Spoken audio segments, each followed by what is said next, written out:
So what is up everybody, top 10 Hindi dub anime series के part 3 में आप सभी का स्वागत है। और आज मैं जो 10 एनीमे आपको बताऊंगा वो तुमको क्रंचीरोल पे मिल जाएगा। तो अगर तुमसे पॉसिबल है तो कृपया करके क्रंचीरोल का सब्सक्रिप्शन खरीद के इन हिंदी डब एनीमेस को देखो, या फिर अगर तुम नहीं खरीद सकते या फिर तुम्हारा मन नहीं कर रहा है तो चुपचाप टेलीग्राम पे जाके देखो। मजाक कर रहा था गाइस, मैं पायरेसी को बिल्कुल सपोर्ट नहीं करता। So anyways let's talk about our Hindi dub anime list.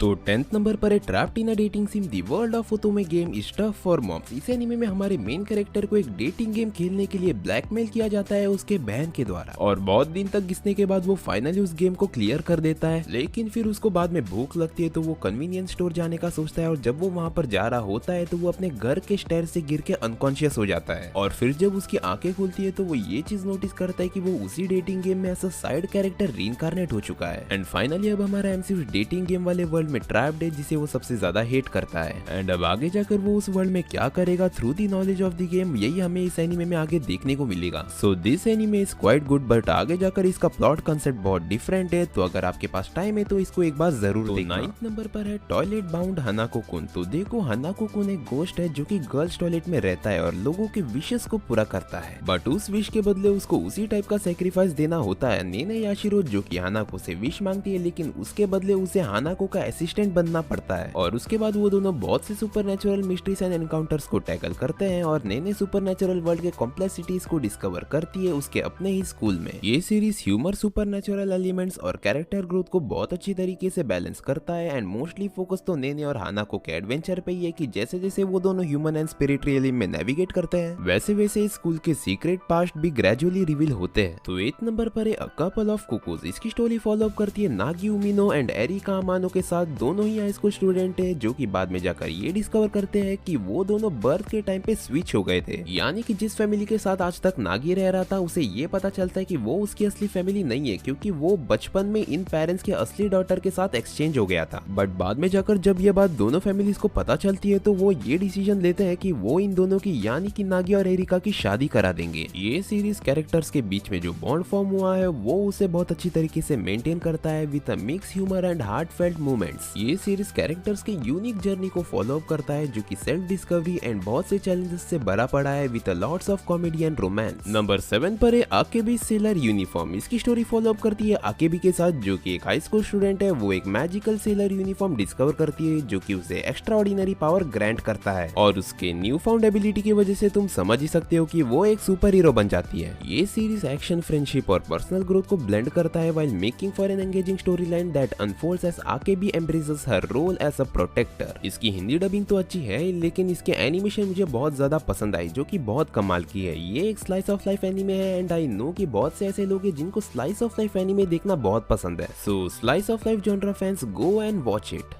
तो 6th नंबर पर है फायर फोर्स। फायर फोर्स की स्टोरी कुछ ऐसी है कि इस वर्ल्ड में एक फिनोमिनॉन चल रहा होता है जहाँ पर कुछ नॉर्मल ह्यूमंस वो जलकर अचानक से मर जाते हैं, बट कभी कभी होता कुछ ऐसा है कि कुछ ह्यूमंस जलकर मरने के बजाय उस फायर को सहन कर लेते हैं, लेकिन वो अपना माइंड कंट्रोल खो बैठते हैं, जिसकी वजह से वो अपने आजू बाजू के सराउंडिंग्स को डिस्ट्रॉय करते हैं, और इन्हीं को इन्फर्नल्स बुलाया जाता है, और इन्हीं से लड़ते हैं फायर फोर्स के फायर ब्रिगेड की स्पेशल फोर्स। और ये स्पेशल फायर फोर्स 3 जनरेशंस में डिवाइडेड है। एंड कमाल की बात यह है कि इनके पास भी इन्फर्नल्स जैसे फायर पावर है जो कि ये कंट्रोल कर सकते हैं। हमारा मेन कैरेक्टर भी एक ऐसा बंदा है जिसने अभी अभी अपनी ट्रेनिंग कंप्लीट करके फायर फोर्स को ज्वाइन किया है, और हमें इस एनीमे में उसके फैमिली के बारे में भी बताया गया है जिनके साथ कुछ सालों पहले एक बहुत बड़ी ट्रेजेडी हुई थी एंड उनके साथ हुआ गया था। ये तो आपको एनीमे देखकर ही पता चलेगा। एंड हमारे एमसी का ये बचपन से ड्रीम है कि वो एक ऐसा हीरो बनना चाहता है जो कि सभी को प्रोटेक्ट करे। नंबर 5 पर है विनलैंड सागा। इस एनीमे की सबसे कमाल की बात ये है कि ये एनीमे अपनी स्टोरी को बहुत ही अच्छी तरीके से एग्जीक्यूट करती है। And this anime is set in Viking. अगर इसके प्लॉट की बात करें तो हमारा मेन कैरेक्टर थॉरफिन जो कि एक यंग वॉरियर है, वो अपने डैड के मर्डर का यानी कि उनके मौत का रिवेंज लेना चाहता है, और इस एनीमे की स्टोरी थॉरफिन के इसी जर्नी को एक्सप्लोर करती है जो कि वेंजेंस से भरी पड़ी है। और ये एनीमे पावर और पर्सनल ग्रोथ को भी इन्वेस्टिगेट करती है। एंड इसमें हमें और भी बहुत से कैरेक्टर्स के बारे में बताया गया है while also portraying historical event and battles of that time. And इसमें बहुत से फाइटिंग सीन्स भी है जो कि आपको देखने पे पसंद जरूर आएंगे, और हिंदी डब भी ठीक ठाक है। तो तो इस एनीमे को देखने में आपको कोई दिक्कत नहीं होगी, so make sure to watch it. Number 4 पर जो एनीमे अपनी जगह बनाती है वो है वेनिटास नो कार्टे एके द केस स्टडी ऑफ वेनिटास। ये एक dark fantasy action mystery type का एनीमे है जिसकी स्टोरी सेट है 19th सेंचुरी पेरिस के एक अल्टरनेटिव पैरेलल रियलिटी में, जहाँ पर ह्यूमंस और वैम्पायर्स दोनों एग्जिस्ट करते हैं एंड जो यहाँ पर वैम्पायर्स है वो ह्यूमंस के लिए एक थ्रेट है। हमारे इस एनीमे का मेन कैरेक्टर वानिटास जो कि एक वैम्पायर डॉक्टर है और उसके पास एक बुक भी है जिसका नाम है दी बुक ऑफ वेनिटास, और इस बुक को ग्रीमोआर भी कहा जाता है जो कि वैम्पायर्स के कर्सेस को खत्म करता है। एंड आगे जाकर हमारे एमसी को एक नोए नाम का कैरेक्टर मिलता है एंड मोस्टली इन्हीं दोनों के बीच में इस एनीमे का प्लॉट रिवॉल्व करता है। ये दोनों इस वैम्पायर मैजिक और ह्यूमन से भरे हुए दुनिया में घूमते हैं, वैम्पायर के कर्सेस को क्योर करते हैं और उस ग्रीमोआर यानी कि द बुक ऑफ वेनिटास के मिस्ट्रीज को डिस्कवर करने की कोशिश करते हैं। ये anime identity, discrimination and struggle for acceptance in the society को बहुत डीपली एक्सप्लोर करता है कि कैसे वैम्पायर्स को ऑफ्टन एज मॉन्स्टर से रिफर किया गया है ह्यूमंस के नजरियों से। अगर आपके पास टाइम है तो चेक दिस एनीमे आउट।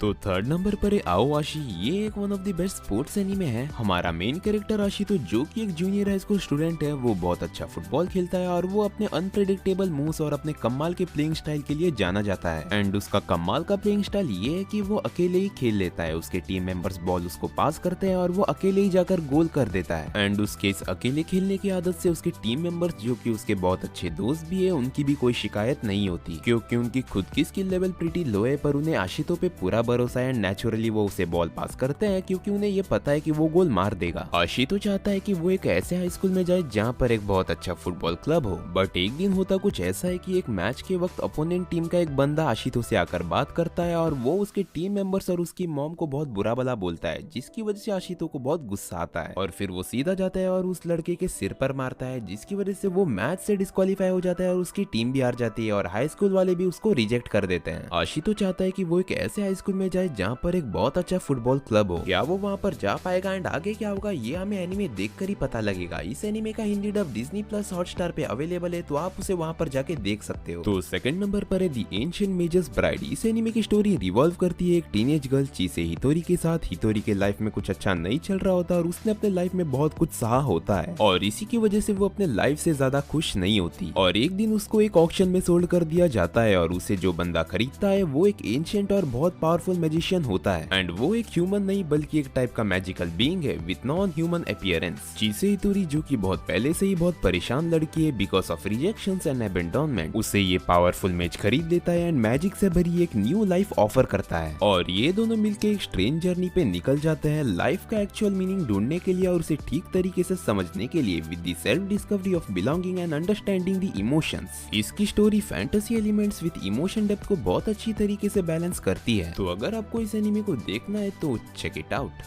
तो फर्स्ट नंबर पर है lookism. This anime is the adaptation of a Korean मानवा लुकिज्म। इस एनीमे की स्टोरी फॉलो अप करती है पार्क हंग-सुंग नाम के कैरेक्टर के साथ जो कि लुक्स में ज्यादा अच्छा नहीं दिखता। वो बहुत मोटा है और उसकी हाइट छोटी है, जिसकी वजह से उसके क्लास के जो बच्चे हैं उसे हमेशा बहुत बुली करते हैं और मारते भी हैं एंड अनफॉर्चुनेटली उसको इसी की वजह से स्कूल चेंज करना पड़ता है एंड वहाँ पर जाके उसको एक अच्छी टॉल और हैंडसम बॉडी मिलती है एंड फिर उसे ये पता चलता है कि वो उस बॉडी के साथ स्विच कर सकता है। अगर इसे सिंपली एक्सप्लेन किया जाए तो जो हमारा मेन कैरेक्टर है जब वो अपने खराब दिखने वाले बॉडी में सोएगा तो वो अपने अच्छे दिखने वाले बॉडी में जागेगा एंड जब वो अपने अच्छे दिखने वाले बॉडी में सोएगा तो वो अपने खराब दिखने वाले बॉडी में जागेगा एंड ये सब होने के बाद हवांग-सुक को ये क्विकली रियलाइज होता है कि वो अब दो डिफरेंट बॉडीज का ओनर है और ये सब होने के बाद क्या पार्क हवांग-सुक की लाइफ चेंज होगी और आगे क्या होगा ये तो आपको एनीमे देखकर ही पता करना होगा। इस एनीमे की हिंदी डबिंग स्पेशली लोगों को बहुत पसंद आई and many people have given good reviews to it, तो अगर आप इसे देखने का सोच रहे हो तो देख लेना। तो आज के लिए बस इतना ही, मिलता हूँ फिर अगले वीडियो में। अगर आपको ये वीडियो पसंद आई हो तो लाइक करना एंड कमेंट सेक्शन में ये जरूर बताना कि आपको ये वीडियो कैसा लगा एंड चैनल पे न्यू हो तो सब्सक्राइब जरूर करना। तो तब तक के लिए गुड बाय।